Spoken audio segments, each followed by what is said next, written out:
Amin'ny alalan'ny fambolekazo izay ho tanterahana ny voalohan'ny volana martsa izao kosa ny manjaka avaradrano no anombohana ny fankalazana ny jobily fahadimapolo taona ny siny esana ny sekoly ambony momba ny fambolena. Nampahafantarina omaly tamin'ny mpampalala vaovao moa ireo hetsika samihafa hoentina anamariana izany jobily izany. Tatitra Vetrany.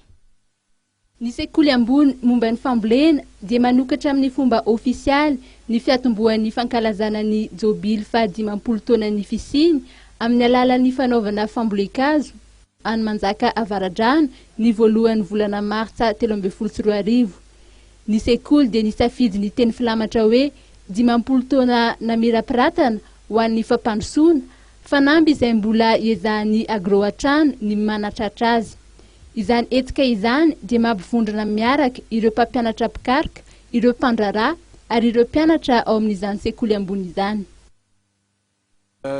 Feno 50 taona tokoa ny agro satria tamin'ny 1963 no niforony ity sekoly ity. Tamin'izany izy École nationale supérieure agronomique. Avy eo izy nivadika ho IUTA, Institut universitaire de technologie agricole.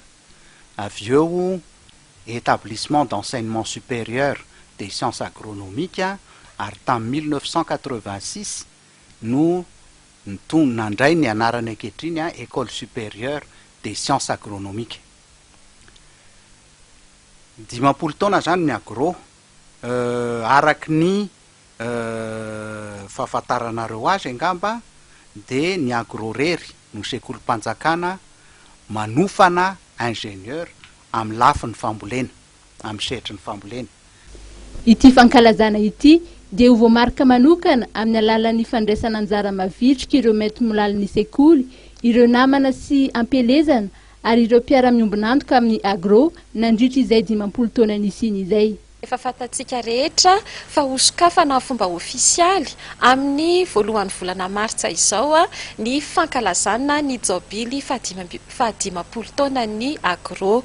Noho izany dia misy fanasana atodika indrindra ho an'ny mainty milaly sy ny fianakavian'ny agro rehetra mba ho tonga anatanteraka ny fambolekazo izay atao any Manjaka avaradrano district Ambohidratrimo amin'ny voalohan'ny volana marsa io. Fampitony isika ny voalohan'ny volana marsa andro zoma io eto amin'ny agro miala amin'ny 9 sasany maraina.